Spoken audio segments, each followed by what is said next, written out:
Moving on, Israeli Prime Minister Benjamin Netanyahu has said that all hostages held by Hamas since October the 7th, 2023 will return in the coming days as part of a US brokered deal to end the two-year war in Gaza. Netanyahu confirmed Israeli forces will remain in the Gaza Strip even as a ceasefire took effect at noon local time. The Israeli military says that troops are now withdrawing to agreed upon lines to reduce contact with civilians but will still control roughly half of Gaza's territory. Let's listen into the comments of the Israeli leader. אני ידעתי שאם ניכנס בעוצמה למעוז האחרון שנותר בידי החמאס, העיר עזה, ואם נשמיד בה את כל מרכזי הכוח שלו, החמאס ירצה להציל את שלטונו. אני גם חשבתי שאם נוסיף ללחץ הצבאי המסיבי שלנו, לחץ מדיני מסיבי של ידידנו הגדול הנשיא טראמפ, השילוב העוצמתי הזה יגרום לחמאס להשיב את כל חטופינו, כשצה"ל נשאר עמוק בתוך הרצועה, הוא מחזיק בכל הנקודות השולטות בה. בדרך הזו אנחנו לופתים את החמאס, אנחנו לופתים אותו מכל עבר, לקראת השלבים הבאים של התוכנית, שבהם החמאס יפורק מנשקו ועזה תפורז.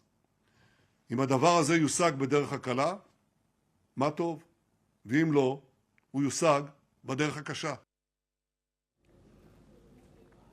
All right, Israeli Prime Minister Benjamin Netanyahu, in fact, is saying that the peace plan will be, of course, accorded in phases. There's a strategy to all of this. But the good news is that the Gazan citizens who had started pushing themselves south of the Strip will now go back to the northern areas, which were controlled entirely by the IDF and other Israeli forces as well. The humanitarian crisis in Gaza is also something which will find respite as a result of this peace process. All right, Professor Vasily Popovsky is back with us on the program. So once again, welcome back. Mr. Netanyahu said that, everything cannot happen in one phase alone. Every peace process, every war that has ended has led to some sort of resolutions which have come phase-wise and stage-wise. And that's exactly what we are also going to see in Gaza and certain parts of Palestine. Do you think this is the right way of going about it? Both the parties, the Hamas as well as the IDF and the Israeli forces, have kept some leverage in terms of prisoners and detainees that they will hold on to until this is complete. Yes, there is some truth in that the peace process takes time, and there are steps. As we mentioned earlier, the prisoners exchange is like normal first step, and many times it happened even during the armed conflict. It's not necessary to wait for the peace agreement. Prisoners exchange can happen at any time, and it did happen at any time in previous wars and conflict. There is nothing wrong with that. Actually, it's very understandable because the sides don't need to keep, especially, I don't understand why they keep dead bodies.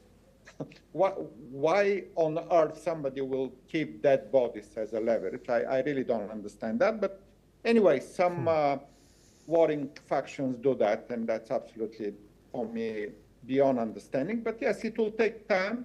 This is the first step.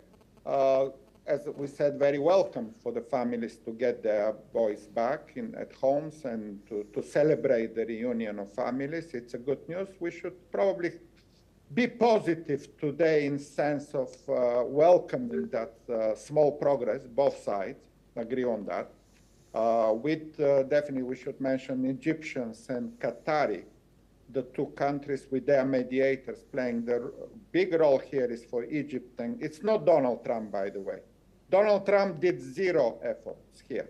He just announced, he just talked. The real mediators were the Egyptians and the Qataris, which we even don't know the names of, but they deserve the praise for what happened yesterday and today. Fair enough, sir. Appreciate you joining us. Thank you so much.